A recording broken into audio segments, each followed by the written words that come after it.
எனக்கு சத்தியமா ஒரு விஷயம் மட்டும் புரியவே இல்லை. என்ன அப்படின்னா, கேரளாவில் எடுக்கிற கிரைம் த்ரில்லர் மட்டும் எப்படி இந்த அளவுக்கு எடுக்க முடியும் அப்படிங்கிறதான் புரியல. நான் ரீசெண்டாக வாழ்ந்து வசந்தி கல்லன் அப்படின்னு ஒரு மூவி பார்த்தேன்.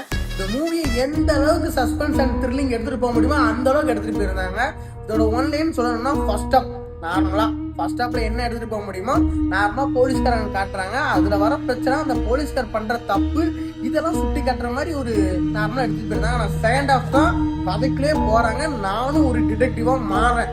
நான் கண்டுபிடிக்க ஆரம்பிக்கிற ஒரு மாதிரி எடுத்துகிட்டு போயிருந்தேன். அப்பதான் வந்து போலீஸ்காரனாலே எல்லா இவன் தான் பண்ணியிருப்பான் அப்படிங்கிற மாதிரி எவிடன்ஸ் எல்லாமே கரெக்டா இருக்கு. அந்த மாதிரி போயிட்டு இருக்கும் போதுதான் இவங்க யாரும் சரி பண்ண மாட்டாங்க. நான் இறந்து போன அந்த பொண்ணோட அப்பாவே நான் வரேன்டா டேடிஸ் கம்மிங் அப்படிங்கிற மாதிரி வந்தாரு.